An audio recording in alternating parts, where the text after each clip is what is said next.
Apakah kamu tahu bahwa Indonesia kini tak lagi tertarik membeli senjata dari Amerika Serikat? Ya, sebuah keputusan mengejutkan sekaligus berani.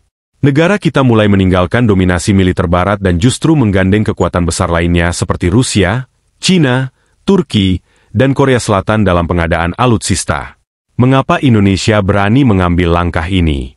Apakah karena senjata Amerika mulai ditinggalkan dunia? Atau karena Indonesia mulai sadar bahwa kekuatan sejati bukan berasal dari ketergantungan, melainkan dari kerjasama yang saling menguntungkan dan menghargai kedaulatan? Dalam video ini, kita akan mengupas secara lengkap alasan di balik keputusan Indonesia tersebut, perubahan arah geopolitik, hingga kecanggihan alutsista dari negara-negara timur yang kini mulai mendominasi dunia. Jangan kemana-mana, karena penjelasan lengkapnya akan membuka mata kamu bahwa dunia sedang berubah cepat, dan Indonesia ikut memimpinnya. Selama puluhan tahun, Amerika Serikat menjadi negara paling dominan dalam industri militer global. Negara adidaya ini tidak hanya menjadi produsen utama senjata tercanggih, tetapi juga menjadi pemasok senjata terbesar ke banyak negara, termasuk Indonesia.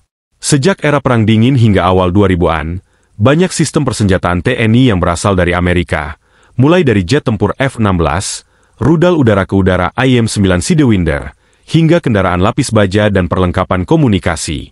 Dominasi ini bukan hanya soal kecanggihan teknologi, tetapi juga soal kekuatan politik dan pengaruh. Setiap pembelian senjata dari Amerika kerap diikuti dengan paket pelatihan, perjanjian strategis, dan bahkan tekanan diplomatik yang membuat negara pembeli berada dalam orbit pengaruh Washington. Namun situasi ini mulai berubah drastis dalam 1 dekade terakhir, terutama setelah Indonesia mulai merasakan ketergantungan yang berlebihan terhadap AS. Salah satu titik balik dari hubungan militer Indonesia terjadi ketika sejumlah kerjasama strategis terganjal oleh politik luar negeri Amerika. Sanksi ekonomi, embargo senjata, dan berbagai tekanan diplomatik menjadi alasan utama banyak negara, termasuk Indonesia, mencari alternatif lain. Kasus paling mencolok adalah ketika Indonesia sempat kesulitan mendapatkan suku cadang F-5 dan F-16 karena ketegangan politik atau kekhawatiran pelanggaran HAM.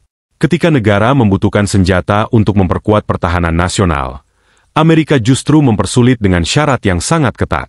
Hal ini menjadi tamparan keras, terutama ketika negara seperti China, Rusia, dan bahkan Turki datang menawarkan sistem senjata tanpa embel-embel politik. Indonesia pun mulai membuka mata bahwa ketergantungan pada satu negara, apalagi yang punya kepentingan global, bukanlah strategi pertahanan yang bijak untuk jangka panjang. Rusia menjadi salah satu mitra awal yang dipercaya Indonesia untuk mengimbangi dominasi Barat. Pembelian jet tempur Sukhoi Su-27 dan Su-30 menjadi simbol perubahan besar dalam orientasi militer Indonesia.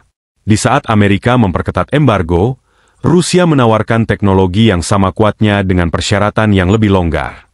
Bahkan dalam beberapa tahun terakhir, Indonesia sempat menunjukkan minat untuk membeli Su-35, meskipun akhirnya batal karena tekanan sanksi dari AS melalui Undang-Undang CAATSA. Di sisi lain, China juga mulai menunjukkan eksistensinya. Kerjasama pertahanan dengan negeri tirai bambu berkembang pesat, terutama dalam bidang rudal, kapal patroli, dan teknologi drone. Meskipun sempat menuai pro dan kontra, Indonesia memandang kerjasama ini sebagai bagian dari diversifikasi pertahanan dan pembebasan dari monopoli teknologi Barat.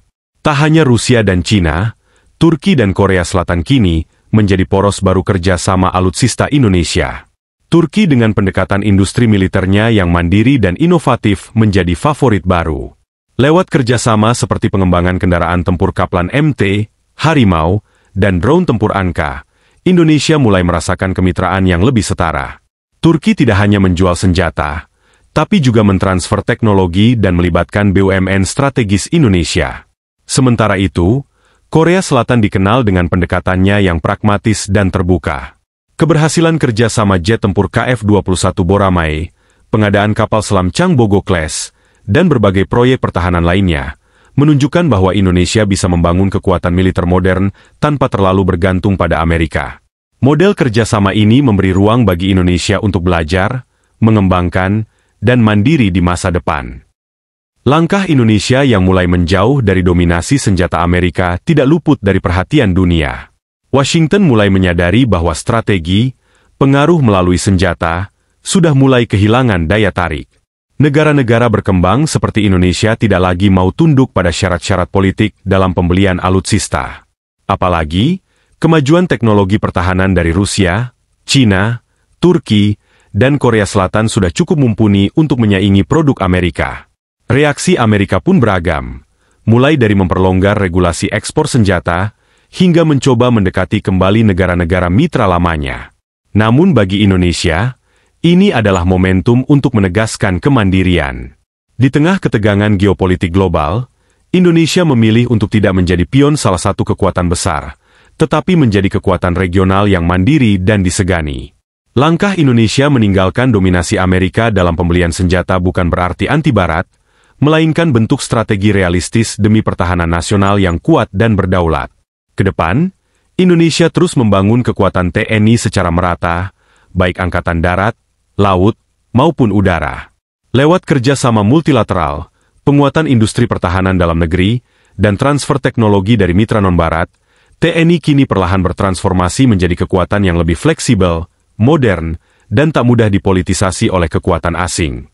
Langkah-langkah ini juga menunjukkan bahwa dunia multipolar memberi lebih banyak pilihan, dan Indonesia memanfaatkannya untuk menjadi pemain, bukan penonton, dalam percaturan kekuatan global.